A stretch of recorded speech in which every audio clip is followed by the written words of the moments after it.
Okay, let's just check the volume levels. We're looking good. Should we go and run FS Realistic as well, just to make it a bit more fun?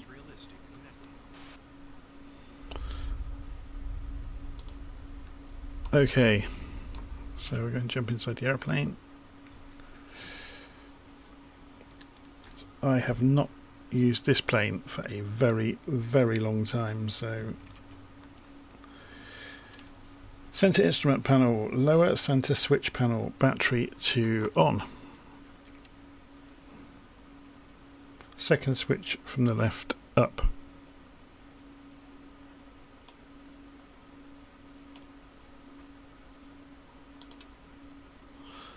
And we have power. Top right switch panel, comm radios on. First two switches from the left up.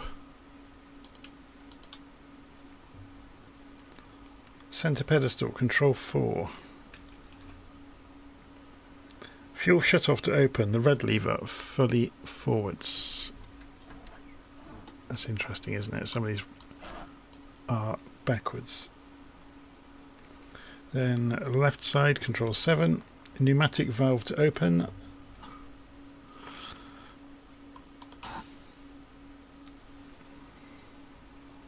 Fuel selector to both.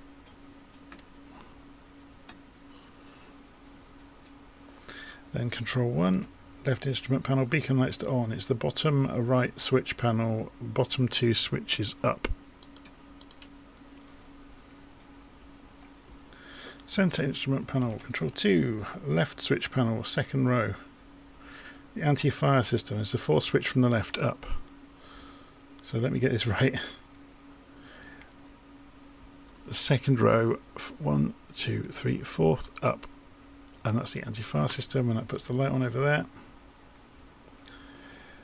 The lower center switch panel, which is this one.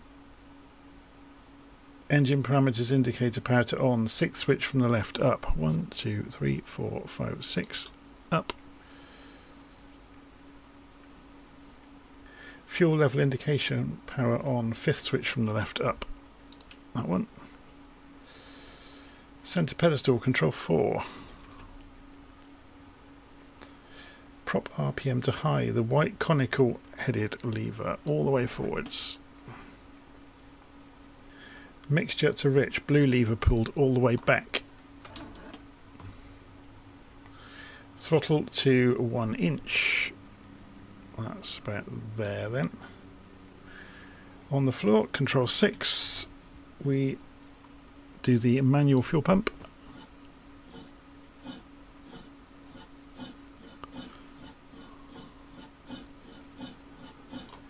Left instrument panel, control 1. Magnetos 1 and 2, roll mouse wheel forwards. Clear prop. Start power to on, up. And ignition start controls, engine start to the left and hold it there. And we wait for it to spin up, we wait for that needle that's shaking away to get to about 8, and then we flick to the right.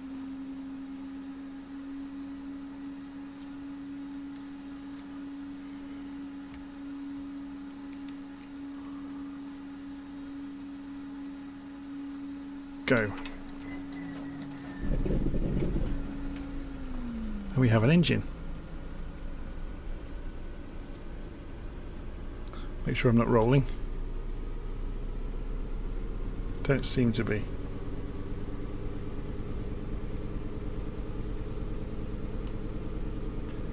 Control 1, left instrument panel, starter power to off.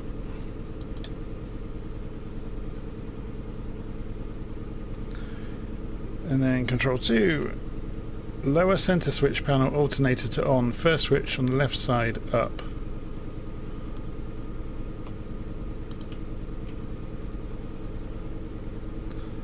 Left switch panels, bottom row.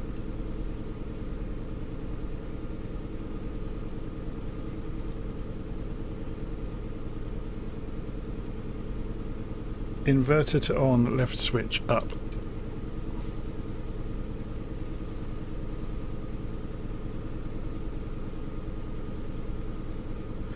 Left switch panels bottom row, inverted on, left switch up. Left switch panels top row, all switches up. So this is the upper wing flaps power, the flaps master power, the lower wing flaps power, aileron trim power. I think this can all go on, to be honest.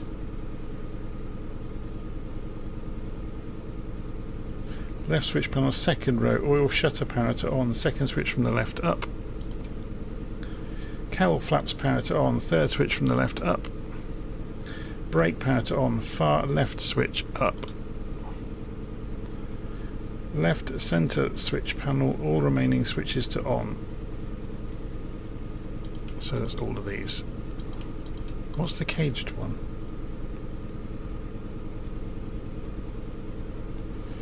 Right attitude and heading indicator power, left attitude, heading indicator, oil shutters, temperature. So can we actually get to that one? Or we'll put it on anyway. Left instrument panel, control 1. Navigation lights to on. So that's the middle row, left switch up. Taxi lights to on, middle row, right switch up. And we can essentially taxi now.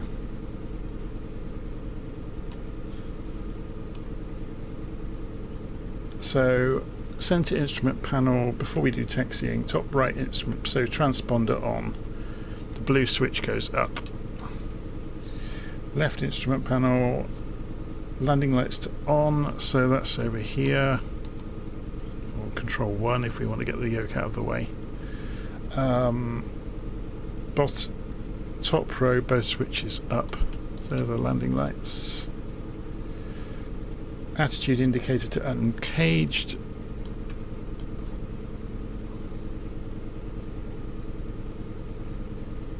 Interesting. That's uncaged then. So why is that tipped?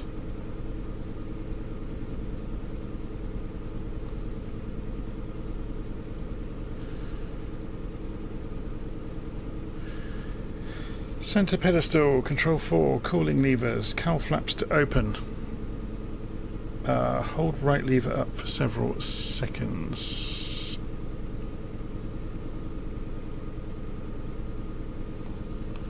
Okay, has this changed? Let me just check that again.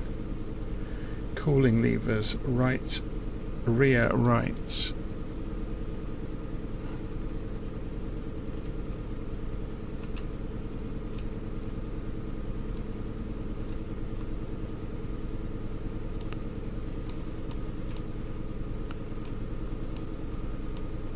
I think this is a different model than I wrote the checklist with.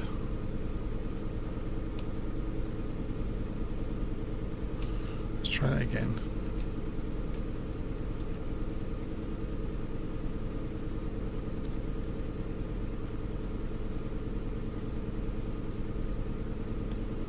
Oh, it's these ones. Right lever up for several seconds.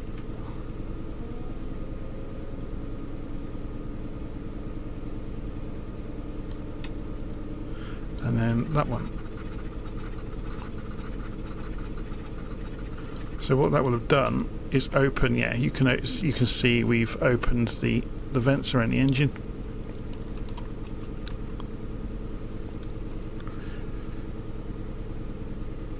Left switch panel, third row, pitot heat on, cage switch up. That was the pitot heat, the caged one. Okay, we better get going then before we burn out the pitot heat.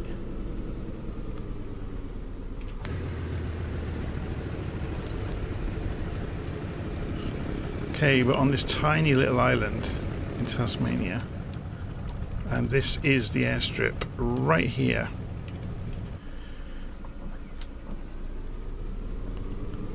So let's go and get in the air.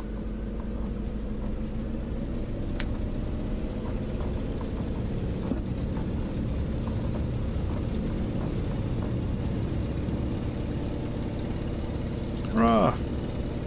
Off to the races.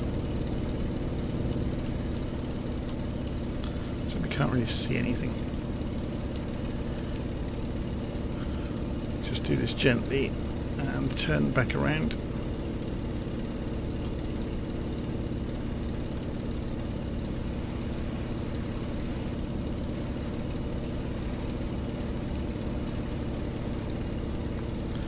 And I can turn the tab over now so you can see what I'm doing. Okay, I can see the live stream chat now.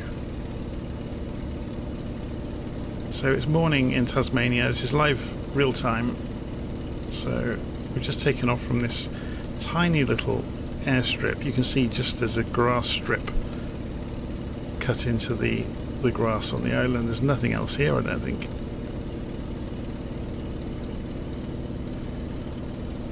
So where are we going? We're wanting to go 111 degrees. So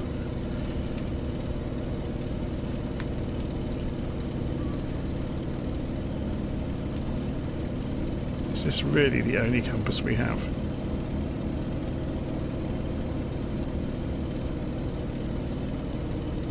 Is it not a gyro compass? Let's get the yoke out of the way.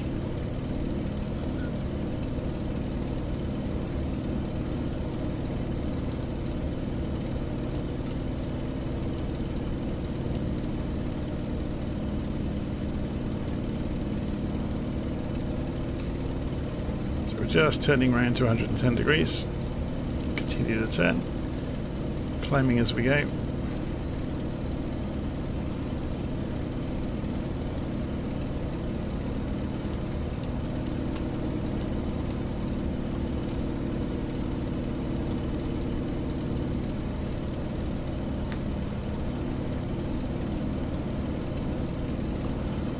$150.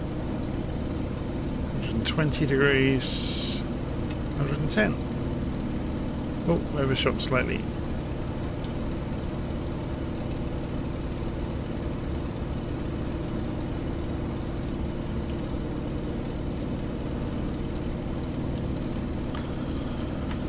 Okay, here we go, Tasmania.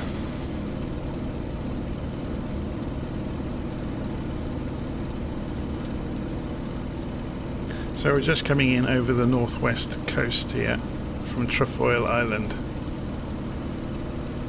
So over towards Wool North, then West Montague, Scopus, and then Smithton. We'll do a circle of Smithton and then carry on our way along the coast. So we're going to be going along the north coast of Tasmania to begin with.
How are we doing on the map?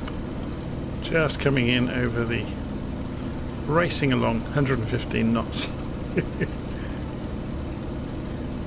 Should we descend down towards the ground?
We should put some music on, shouldn't we? I think I'm allowed. As long as I'm careful, I can use the lo-fi. So if I go to YouTube and put up lo-fi beats, and I can alter the video.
Okay, so you can still hear me over it, that's good. Just checking the volume levels.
So NM Flyer Robin is asking what specs I have. It's a NVIDIA 3080 card, G7 3.6 gigahertz CPU, but the CPU is hardly being touched. I can actually show you that if we go and pull up Task Manager and look at performance. You can see we're not using all of the system RAM. The CPU is hardly being hit. The GPU isn't really being hit that much either, although it is using a lot of RAM on the GPU.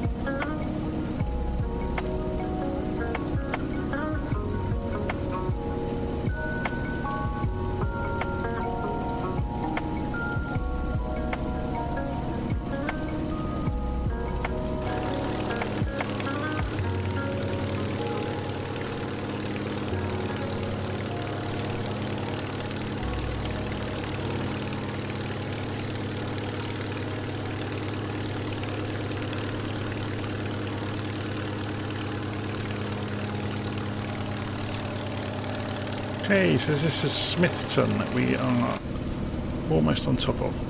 You can see the runway right in front of us. So let's go and check the wind. So we need to circle round to the left to get our approach in for a touch and go.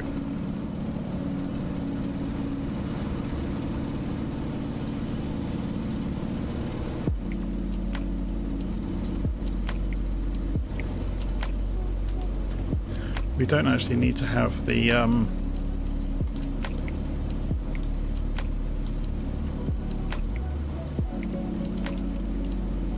cowl flaps open anymore, do we? It's a bit difficult to see them when you're doing that. Whoops, wrong way again. The click spots for them are not ideal.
Someone's saying about a 2D cockpit.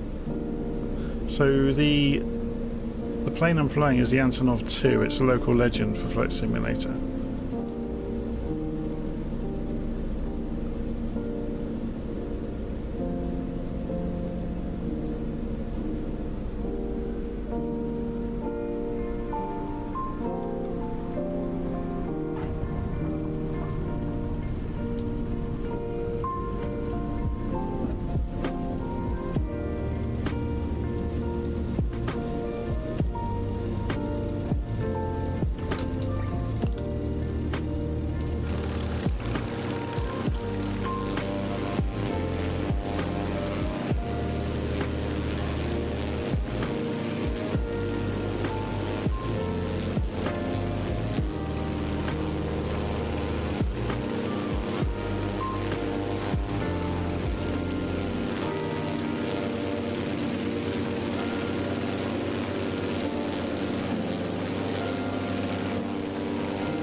Dim is saying I taught him to fly. Yes, I am online. Just reading the live stream comments. I am on Southeast Asia. Resume. So as you've seen from the map, I have just left Smithton and I am now heading down towards Wynyard, which is a bit further down the coast.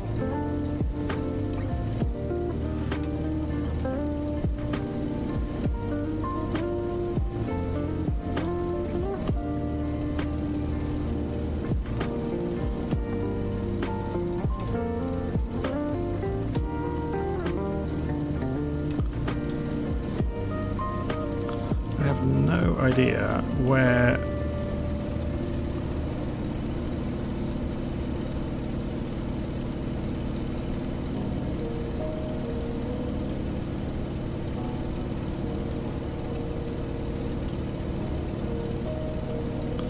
just looking for the fuel. I think it's this one.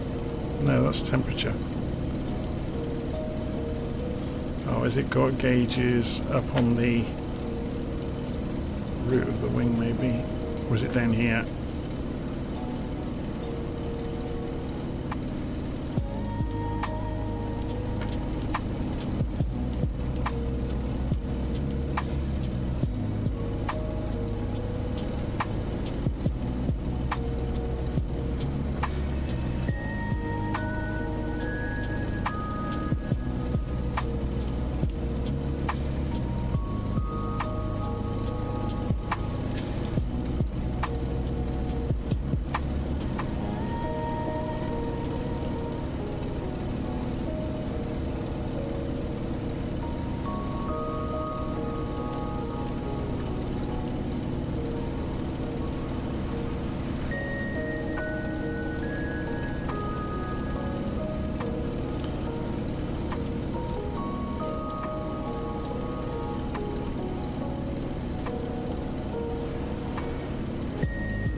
While this is flying, let's go and have a wander around.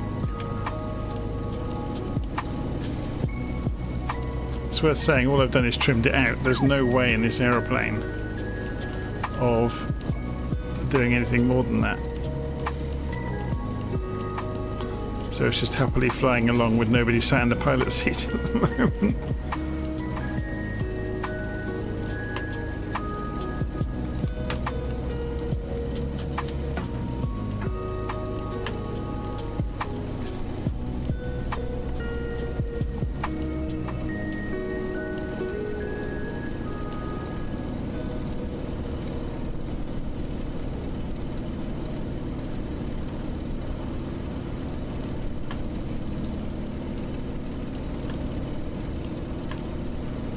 Oh my word, that gives you vertigo, doesn't it?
Or to go and close that door, I suppose.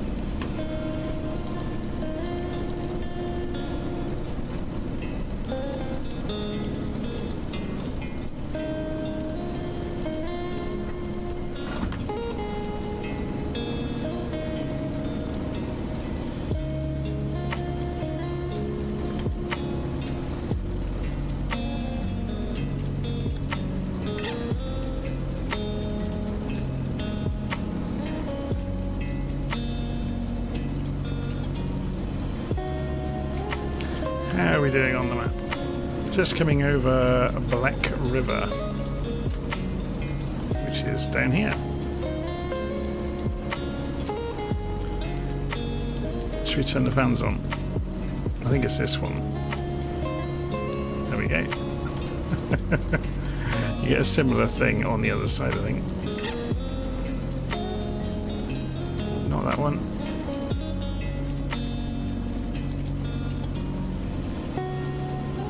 There we go.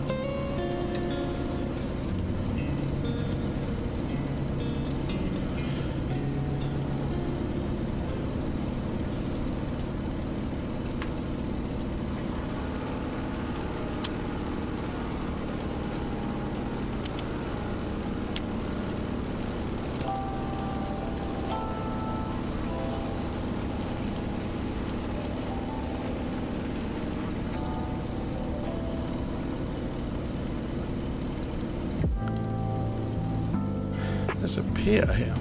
It seems to be very well modelled. Rocky Cape Lighthouse. So should we go and have a look at it? I have a feeling it's been modelled. So we're going to cut back the revs.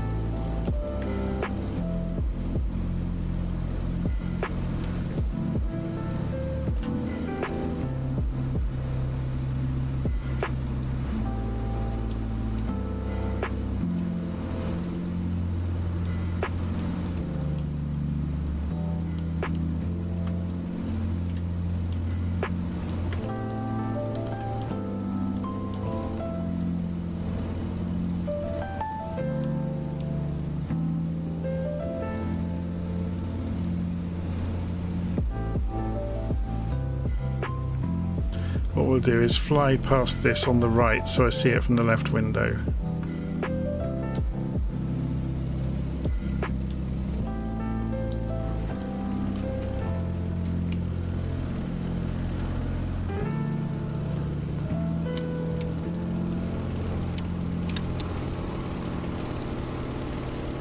So this looks like a mill of some description, like a stone mill. Grain mill.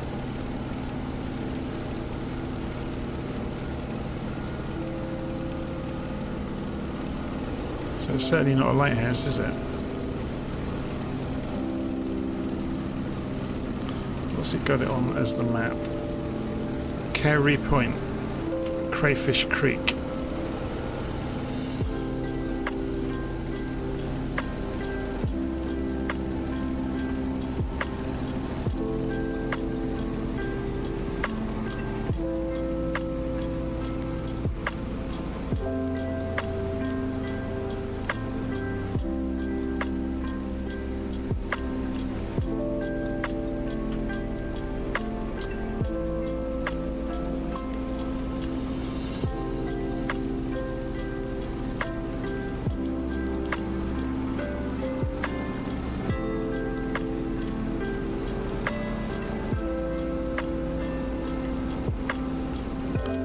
Have a fellow aircraft in the sky. And what is it? Obviously I'm not seeing it as what it actually is, but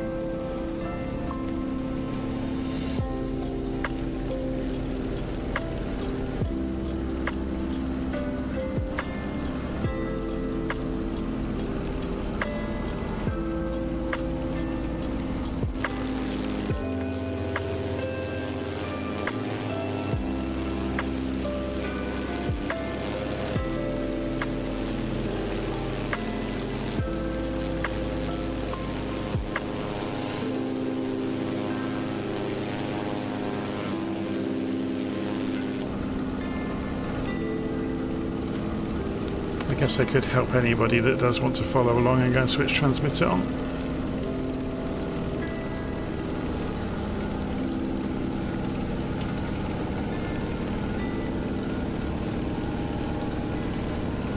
What you will now get is a red aeroplane every few seconds updated on Little Nav Map with where I am.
So NM Flyer is asking thoughts on the ATR and the Transall. I think they're both very good. The ATR is more complete. The Transall has got lots missing still. I'm quite surprised they've released it in the state they have. But I guess we'll see what happens with that.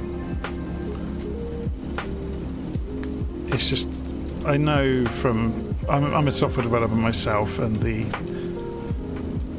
flight management computer and the Transall is going to be a project almost as big as the airplane itself, probably.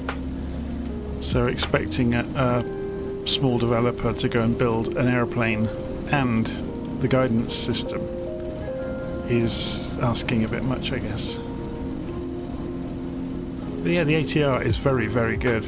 I know people keep nitpicking it, saying their controls don't work with it, but I think 80% of the people complaining just don't understand how to configure things, and they expect everything to just work. Which is a fair expectation, I guess.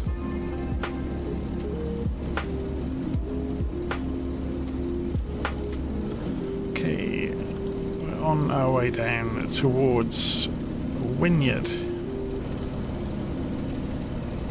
So as soon as we see a town in the distance, it's probably going to be down here, isn't it?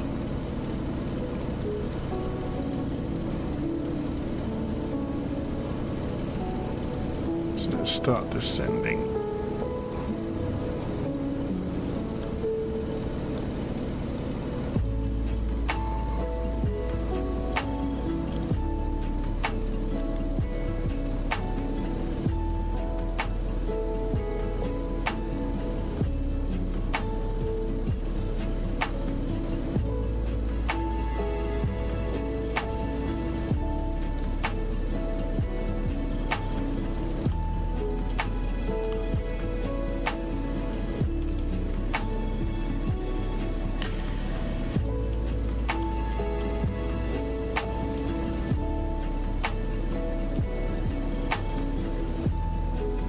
Should we try winding the time back a little bit and see what sunrise looked like this morning?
So NM Flyer saying, do I fly X-Plane? I've actually got a copy of X-Plane 11, but I haven't even had it installed for 2 years.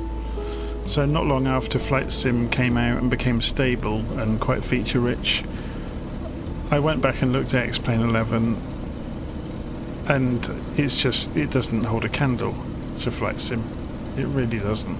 And since they did the updates, around Sim Update 7 was it, when they brought in the fluid dynamics and all that kind of stuff, the flight model on the airplanes that implement it is just night and day better than X-Plane even. I think people get caught up thinking that, oh, you know, but X-Plane is the gold standard. No, it isn't. It's just a simulator. It's pretending to, you know, it's doing an approximation of how an airplane behaves, just in exactly the same way that Flight Sim does, but Flight Sim actually does it a little bit better according to real pilots now. But yeah, I've got X-Plane. I've thought about buying X-Plane 12 several times purely to do some videos on it. But there's no way I'm going to throw the money at it, because to get it anywhere near comparable to Flight Sim, I'm going to have to buy X-Plane 12, a load of Orbex scenery, a couple of study level planes, and before I know it, I'm going to have spent £500.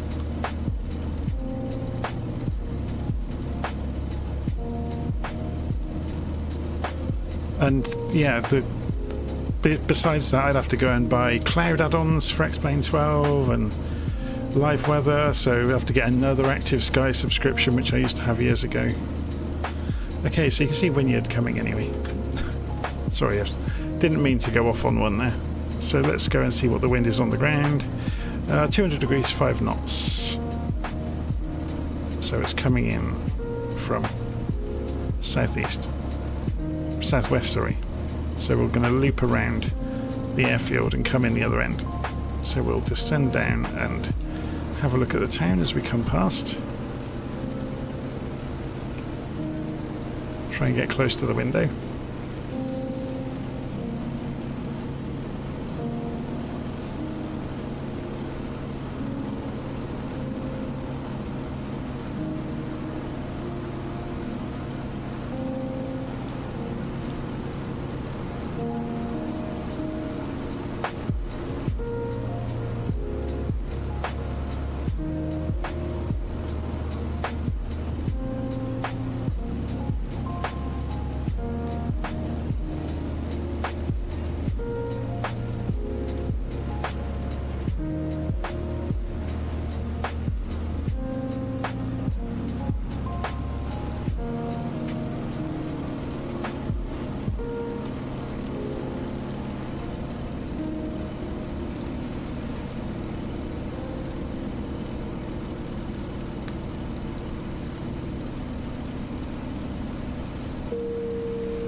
Yeah, Prepare 3D was dead a long time ago.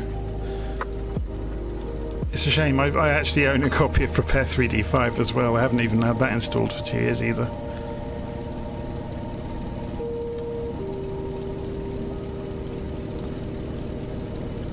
Okay, so we're on towards Devonport next. So we follow the coast, basically.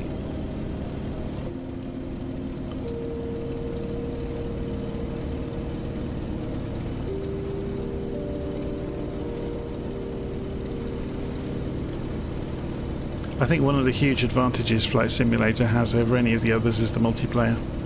Okay, it's not perfect, the substitution is terrible, but the just being able to fly together smoothly and without too many issues is huge. It, obviously, as I said, it could do with some work.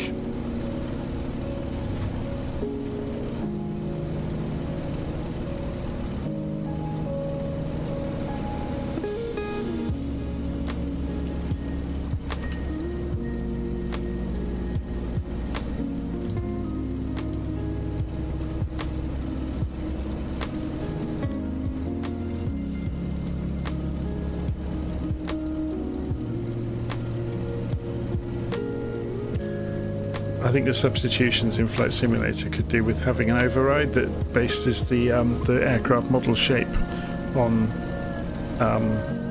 type code or something.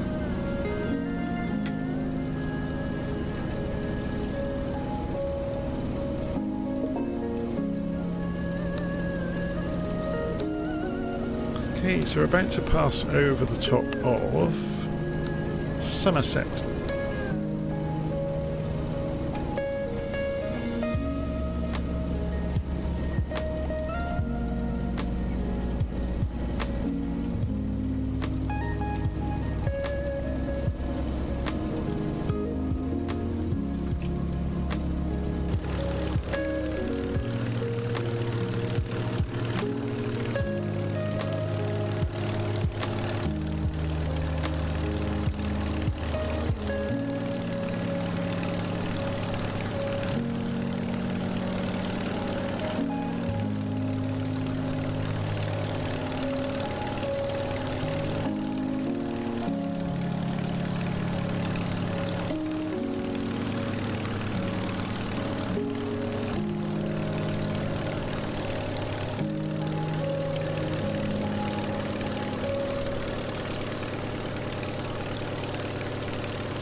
It's mad, isn't it? Think of all the billions of buildings and trees and bushes and roads that are modelled. Absolutely insane.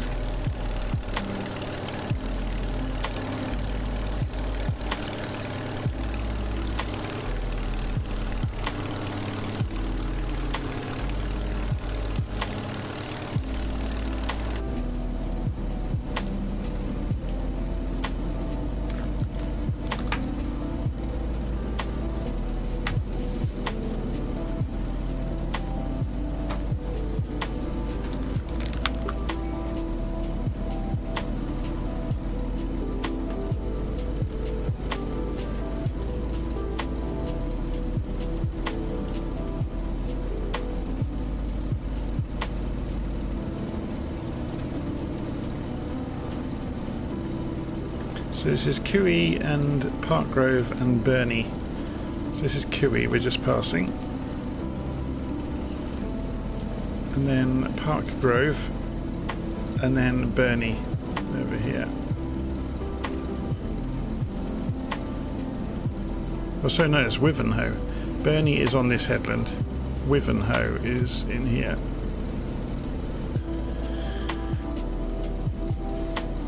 And we're over the top of Parkgrove right now, which is down there.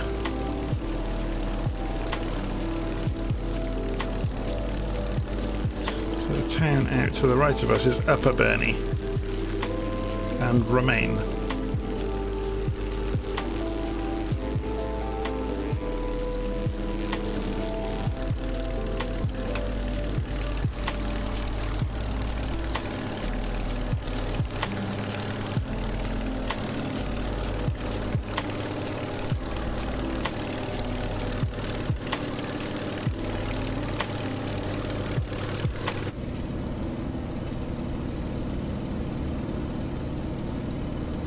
So half the reason for getting in this evening is because it had an update. But I don't think there were any changes that were huge in terms of functionality. It was just tweaking some of the settings here and there. I know it has more drag on the flaps now than it had before. That was an issue with it. So Sir JJ is saying, took my honeymoon in Hobart, Tasmania, a spectacular place. Southwest of the island is one of the last bastions of natural pristine environment left in the world. They think there's still some xylithine left around, don't they? Well, they suspect. They're not sure.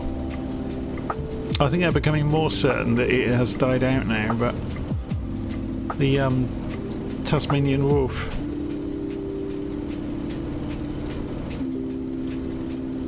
Because I don't think there's been any confirmed sightings for decades now.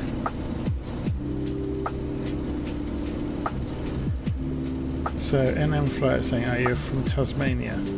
No, I'm from near Oxford in England. But unlike many people who fly round and round the place they live, I tend to fly all over the world in the simulator because I can. Because it affords us this amazing opportunity to go globetrotting.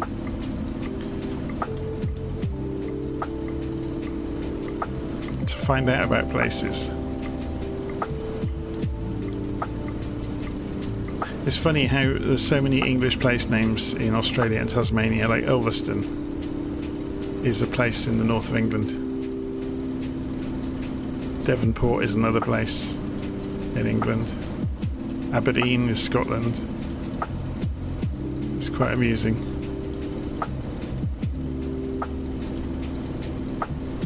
Wiltshire is a county in England. It's quite amusing, really. Anyway, we have an aeroplane coming up somewhere nearby.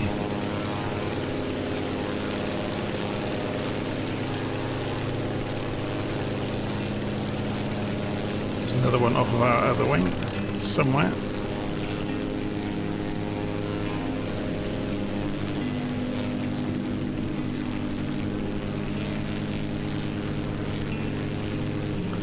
About a mile away or half a mile.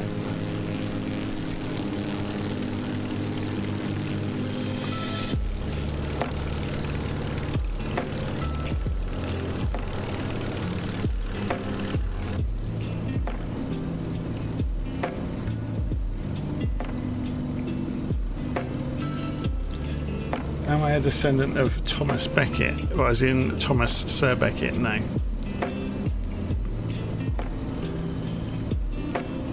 Although Becket is quite an old English family name.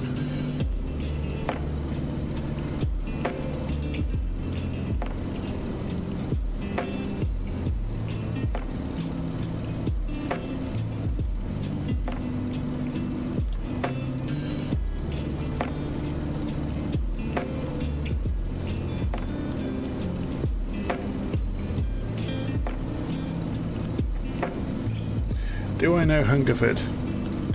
Yeah, it's not that near Oxford, but yes, I know of Hungerford. I've not been there very often. Passed through it.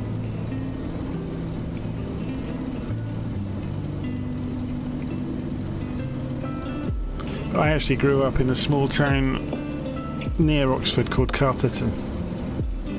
And then I moved to Witney, which is another small town in Oxfordshire. My parents, my father was from Gloucester, which is over to the west, and my mum was from the small villages in Oxfordshire. This is probably be of interest to people on the channel, actually, if they didn't know. So Tolkien wrote about the Shire. He was writing about Oxfordshire. So a lot of the small villages in Oxfordshire, the county of Oxford, or the county surrounding Oxford, are pretty much untouched. So, you know, they've been there for hundreds and hundreds of years. That's the reason there's a small village where my aunt still lives called Bampton, and that's where they film all the exterior shots for Downton Abbey, because it still looks like it's turn of the century.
there's a windmill.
So we're approaching Devonport.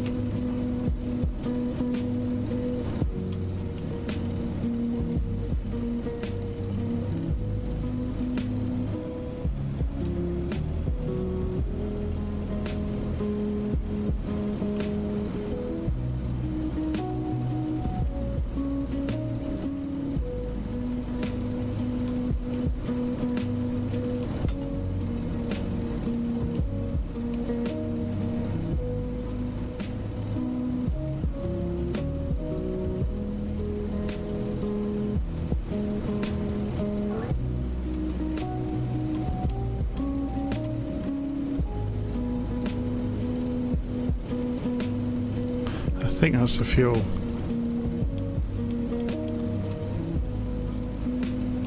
So we've got loads.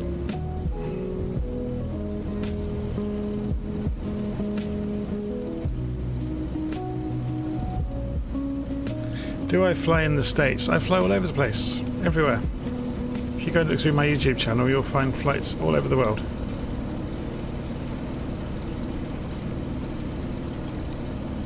Let's have a quick look at it while we're flying along. I'll make the browser a bit smaller.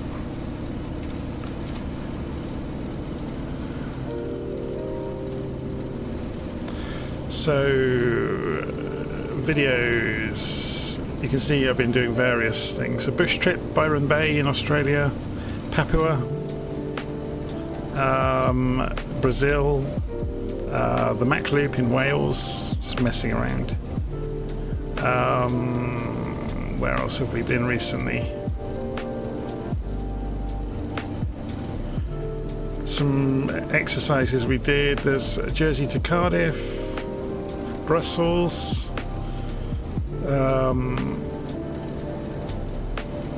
This was out in the middle of nowhere in western USA, flying bush planes. What else have we done? There's loads of stuff.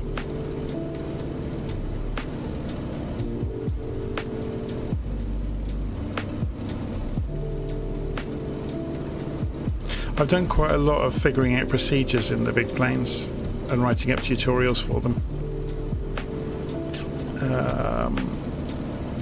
But yeah, you'll find lots and lots. I mean, there's hundreds and hundreds and hundreds of videos. There's loads of live streams as well. The live streams tend to be the ones that are more international. So yeah, there's Lake Powell, Luton to Jersey, all sorts of stuff. Exploring Melbourne, French coast and the Channel Islands. All sorts of places. The Naxa lines. Here comes the airfield.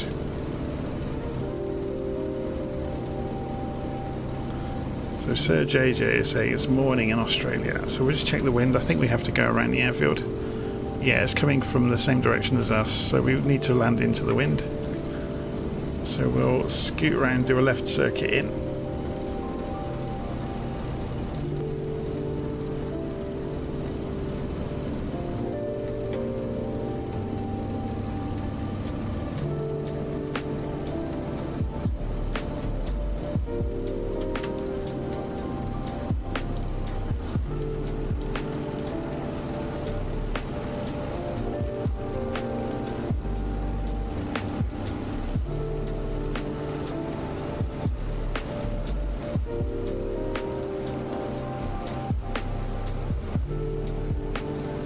This airfield appears to have had some attention because it's got cars in the car park, so I imagine the buildings are going to be a little bit more accurate than they otherwise would.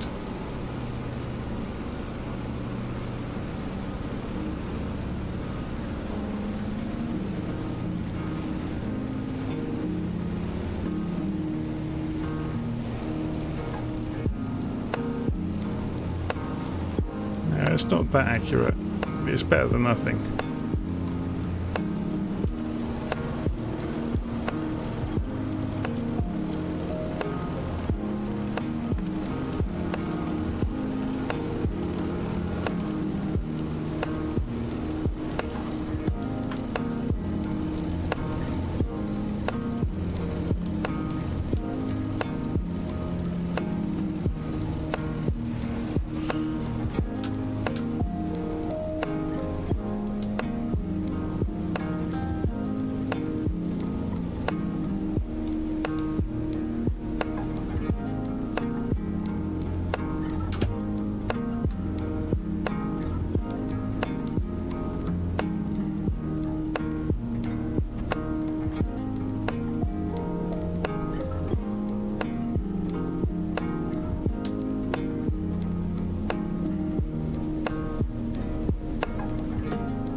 Okay, loop back around over the airfield.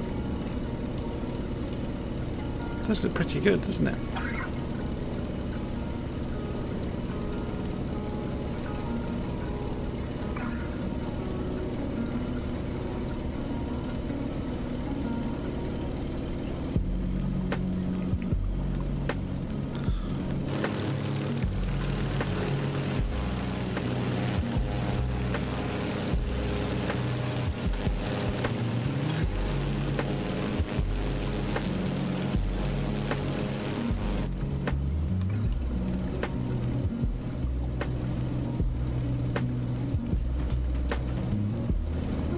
Okay, so next stop is Georgetown. I think I'm probably going to stop at Georgetown this evening.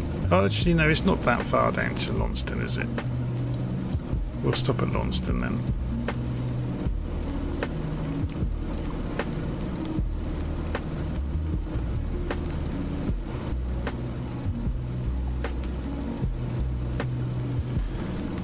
Katrina is saying, is this the freeware Antonov? Is it free? Maybe it was, I can't remember. It's a local legend, isn't it? So it's certainly very cheap, even if it's not free. Or did it come out with the 40th anniversary? I can't remember.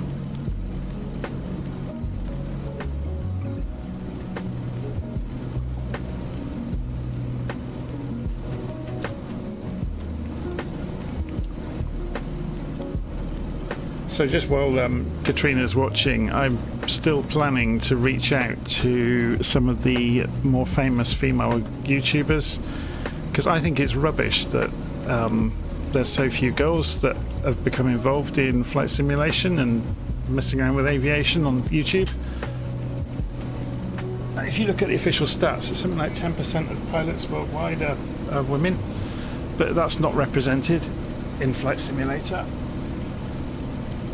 And I guess half the reason for me thinking that way is I've got 3 daughters. So I live in a house full of women, so it seems really odd to me to be in this very male-dominated interest or niche interest.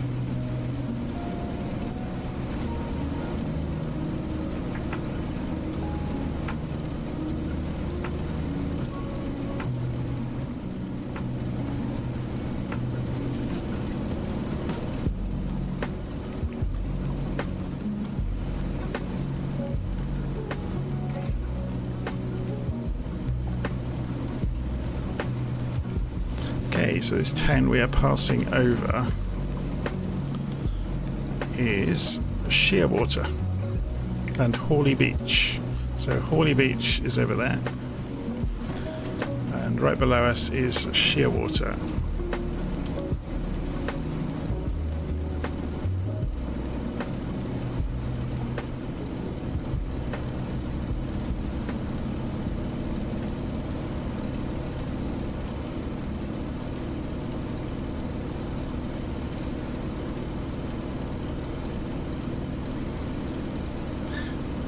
Do I fly helis? Now and again. I'm not mad keen on them, but I've never gone and bought the Airbus. Was it H145? I've messed around with the ones that came with the helicopter update to the simulator, but I've not really spent much time with them.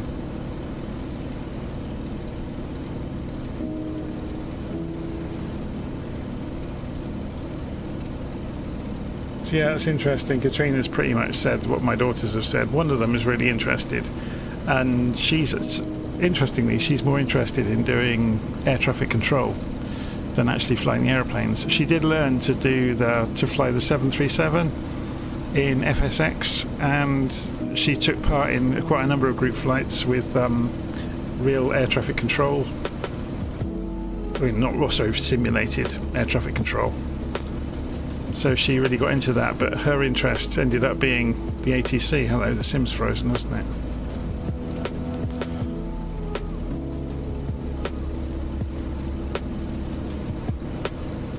And it's just unlocked. Okay, let's just make sure we're going the right direction. So we've got to pass over these hills. Then we've got Georgetown coming up.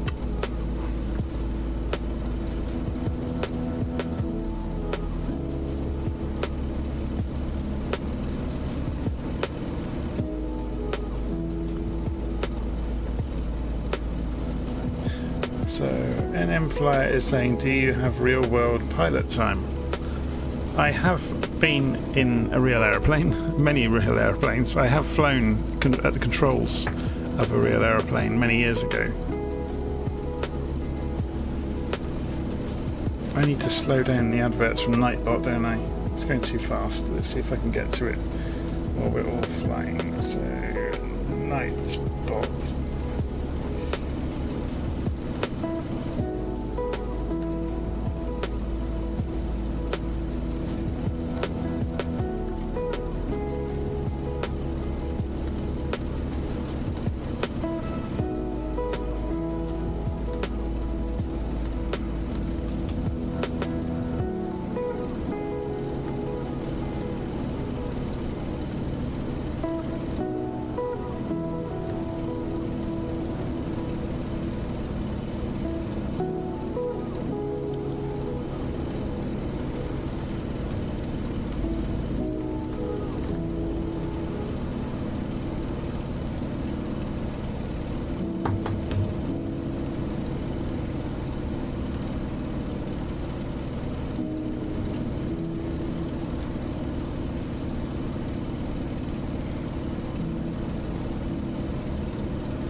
Sir JJ is saying, in real life the Antonov AN-2 is a huge aircraft. Yep, it's pretty big.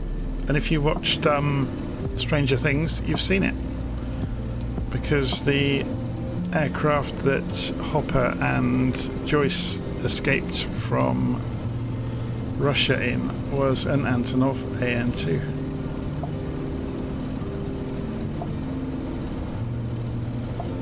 You know, the aircraft that Murray had the huge kung fu fight in the back of.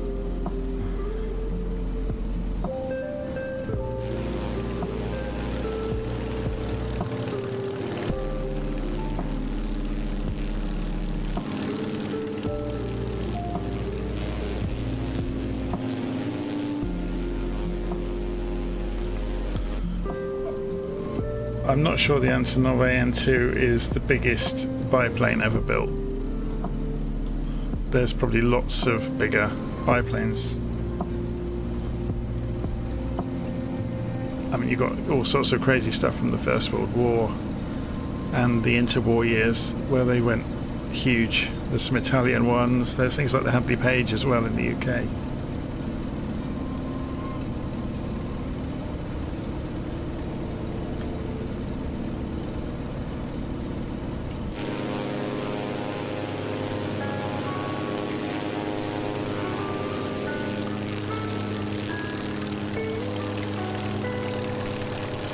So where are we on the map? Just about to cross over the water, and then Georgetown is just the other side.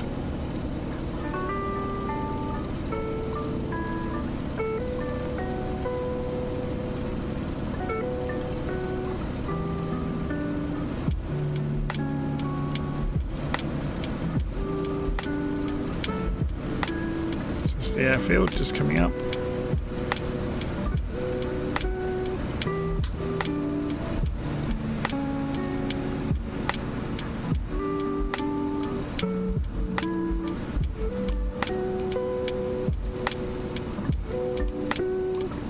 Scare the life out of this poor pilot, unsuspecting pilot. Didn't expect to see us alongside on the circuit.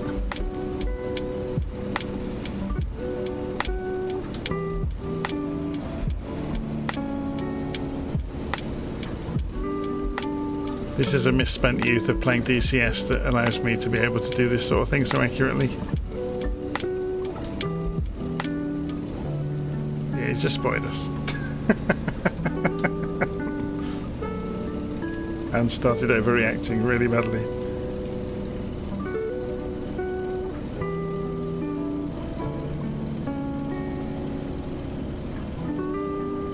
So that wasn't AI, that was another human player.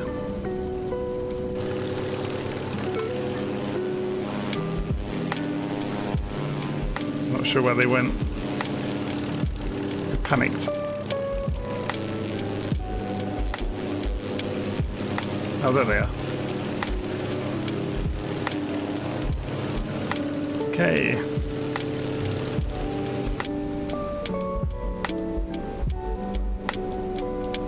Can we sit up? Can we see over the edge? Yes, we can.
Right, off down to Launceston.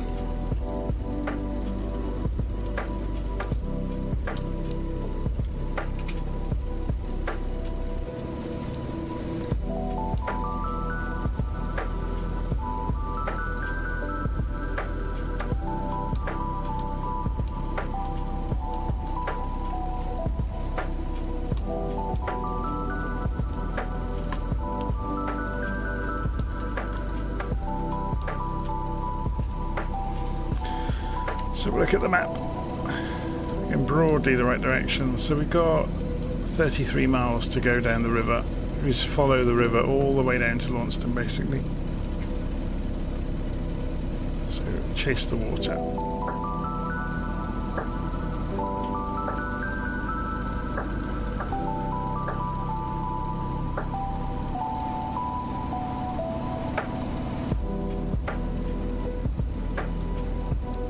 So Willie Thornton is saying he would like this plane more if it wasn't all in Russian. But it's a Russian plane, or it's a Soviet plane I should say. So of course it's in Russian. That's like a Russian pilot saying he would like the Spitfire if it was all in Cyrillic. But it wasn't. I think it's really great that it's accurate. I absolutely, I think it's fantastic.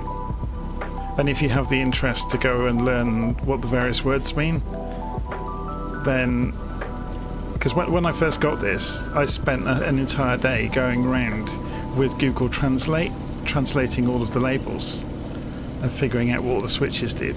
And then I think I was one of the first people that figured out end to end how to get it started up. And I watched videos of people in the real world explaining it, and I wrote down the switch positions and what was where and what they were doing in what order, and broke it down basically, and it wasn't actually too bad.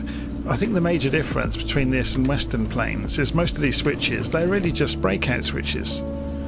So where we have breakers in things like the Pipers and the Cessnas, there's like rafts of breakers that can pop out. This has got switches instead. That's the only real difference, and they haven't got the classic 6-pack because this predates before that became standard. But otherwise it's remarkably similar to any other Western planes really.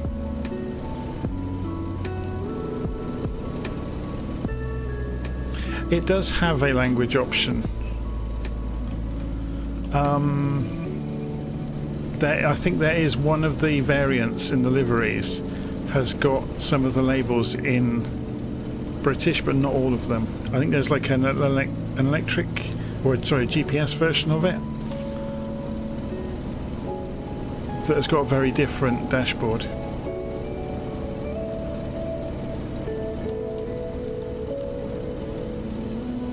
But I actually really, really like that it's authentic and it's not dumbed down.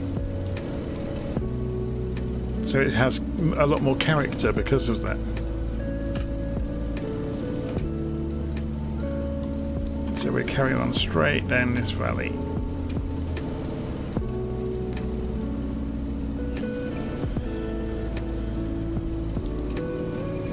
That was never uncaged over there, look. So that's maybe a slight difference then between how this was and how it is now. Having said that, that has never leveled up, has it? So I've missed a switch somewhere.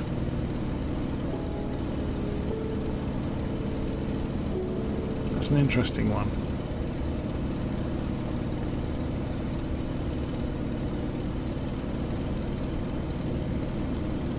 I'll have to have a look at that later.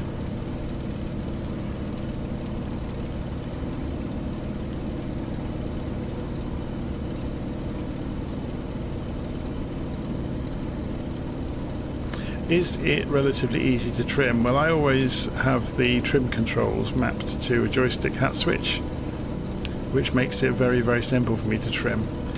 But if you're asking will it stay where you have trimmed it, no it won't, because it's realistic. So a few more knots of airspeed, slower or faster, and you can see now, look, the nose is diving, so you're trimming all the time, and that's realistic. I do see this comment a lot actually from people just starting out, or maybe that haven't been near real aeroplanes. Real aeroplanes don't fly on rails, they bounce around all over the place, and the pilot has to trim all the time.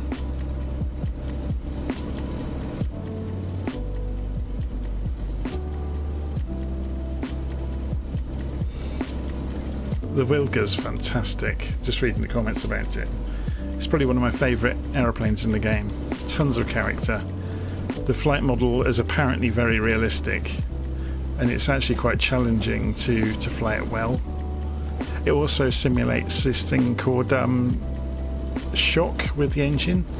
You can shock the engine with temperature if you descend too quickly into cold air. So as the density of the air increases on a cold day, you can actually do the engine in. It's when it happens, it's always quite a surprise. I had it happen once on a live stream, and I didn't recover from it. I tried to put it in a field that was nearby. Unfortunately, I was in the mountains. I tried to put it in a field, and it doesn't glide very well. Let's put it that way. Mike Coffee has arrived. Hi, Mike.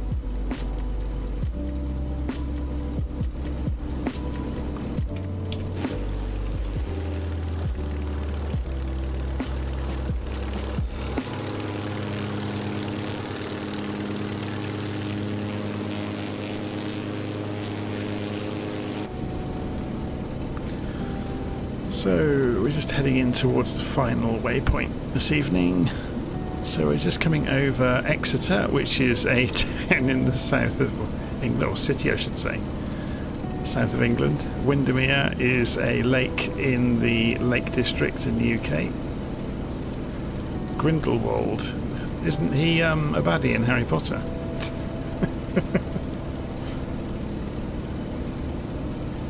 Getting closer to Launceston.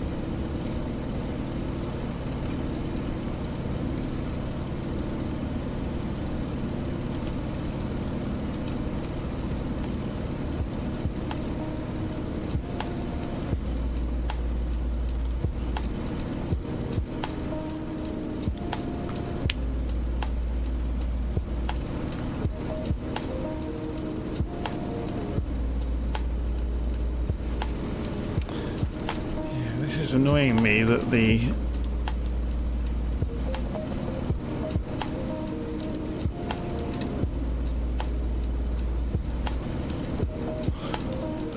artificial horizon isn't behaving. It's like it's not powered up. I've missed a switch somewhere. Let's return everything on and see what happens. See if we can figure out which switch does it. What haven't we powered up?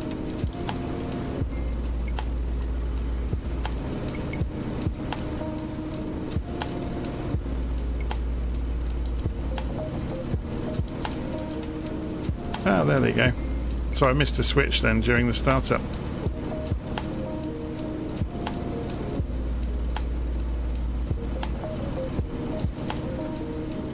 They weren't on earlier, were they?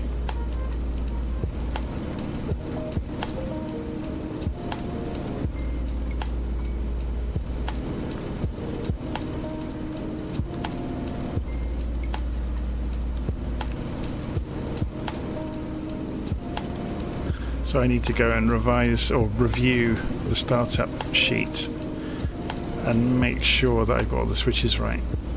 So obviously I missed something. So Mike's saying, has anyone seen a video on how to land the Grumman Goose without the bouncy? Yeah, you just have to practice, basically. You run it out of airspeed while you're at just over the ground, and then it won't bounce. Going on a bit of a detour over here while I'm distracted.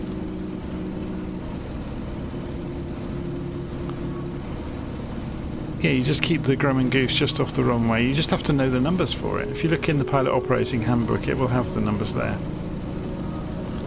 But you can also just go and do a test flight and, you know, run it out full flaps, keep it just off the floor, and find out what speed it is when it stops flying with a certain payload and wind.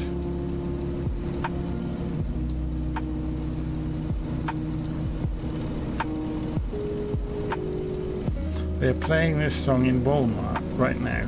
It's just a Lofi off of YouTube. Lofi Girl. I don't know if we got any other ones that they do. So Lofi.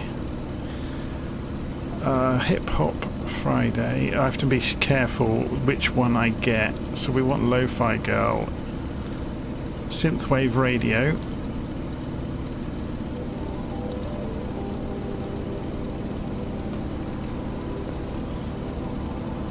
because the lo-fi channels have copyright-free music. There is a company on the internet that goes after anybody with loads of false positives and tries to do copyright strikes on music, and you just have to challenge them, and they come back to you a week later and saying, okay, we got it wrong. But they just try and hit everybody. And to be honest, they should have YouTube should step in and cancel their account to stop them doing it. I think they're a management company that manages the rights of musicians.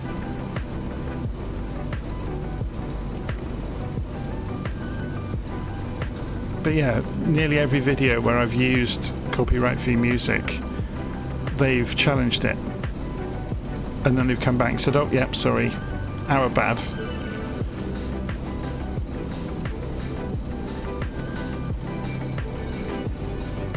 Okay, we've just gone over the top of Grindelwald and we're approaching Launceston.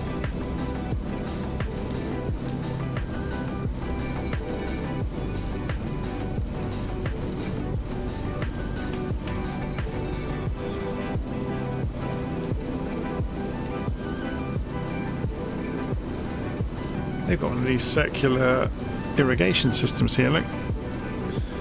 You have a tractor that drives around the perimeter on a tether, and it waters the field on the way around. It's very cool, isn't it?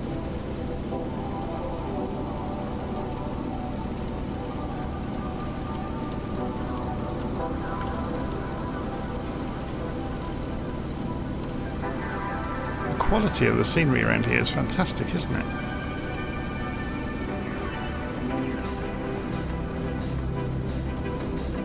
So this is Launceston. It's coming. The airfield's the other end. I think you can probably see it there in the distance already. That's going to be the airfield complex, I think. Or possibly it wouldn't be that much further away, would it? We'll find out in a moment, won't we?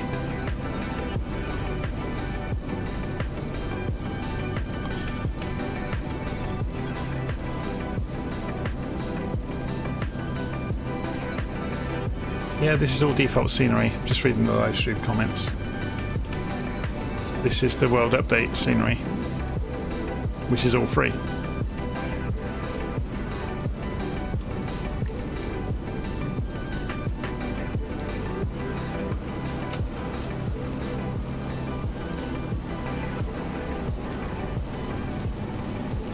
It's not algorithmically generated or anything like that. Those are actual houses that appear in those places. Those are actual roads. The road markings are all accurate. All the water and everything, the hedgerows, everything, it's all dead on to the real thing. It's quite spooky, really. It's the same like that all over the world in Flight Simulator if you've not seen it before. It really is that. It's insane. It really is.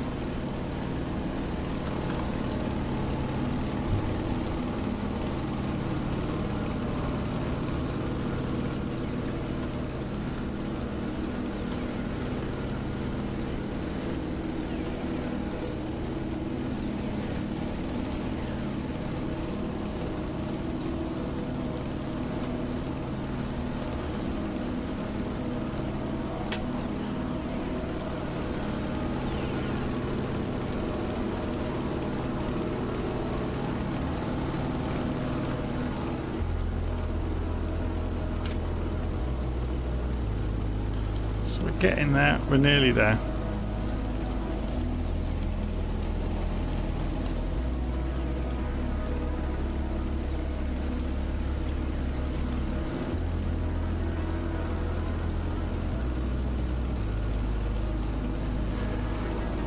Do you have M2? What's M2?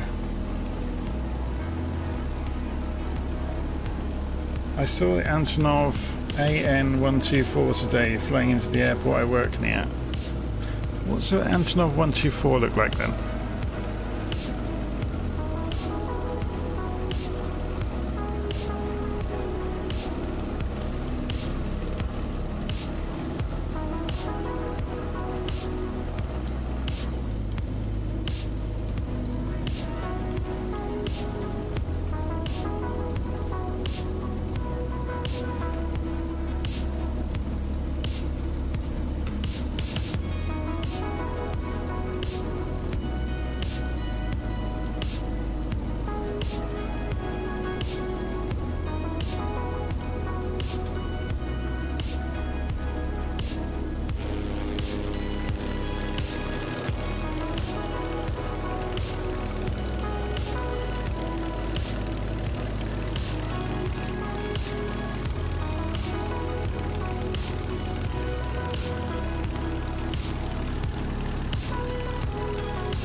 There's Launceston. We can see it.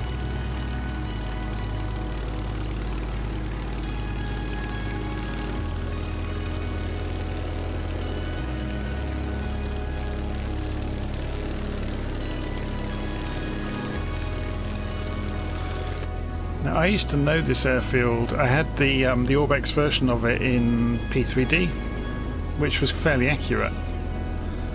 I remember this shallow plain with the hills across the other side. Of course, you had to go and buy the trees from Orbex and the scenery and all kinds of stuff.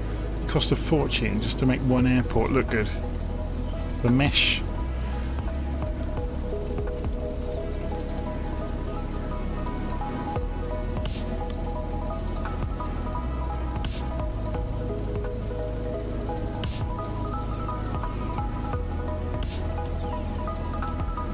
So which way's the wind? So we could go straight in. I'm going to circle the airfield first though, just to have a look at it.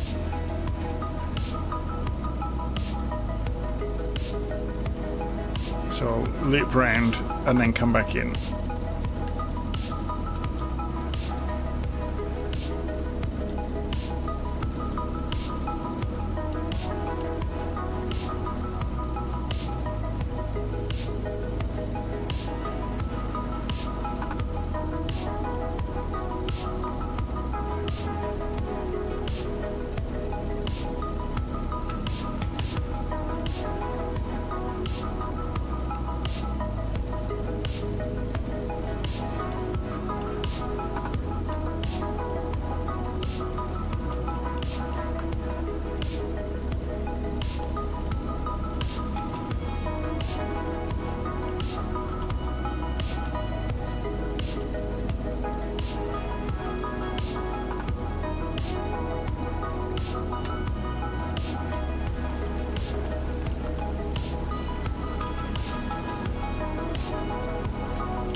Okay, we're down. Just taxi in.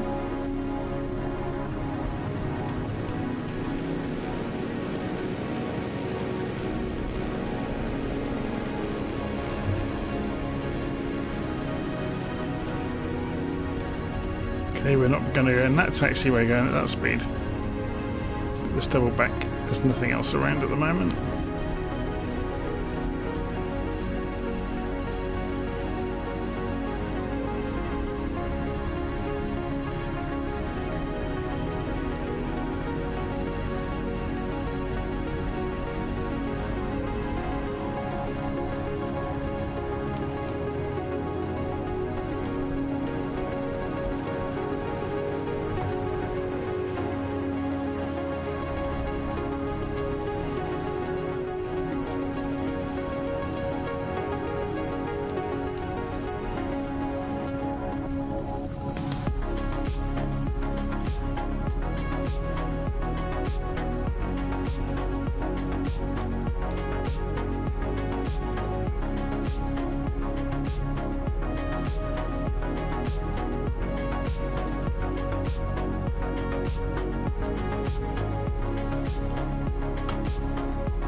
It's a lot of switches.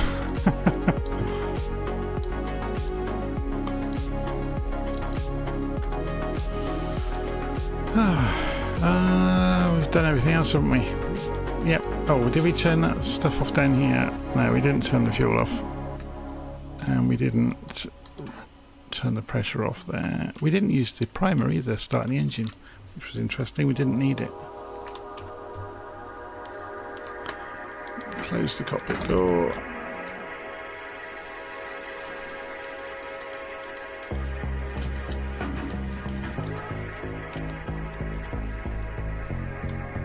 Don't think it will let us out of there.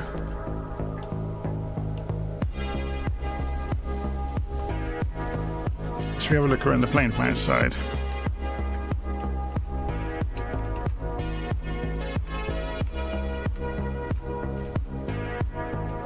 It's really nicely made, isn't it?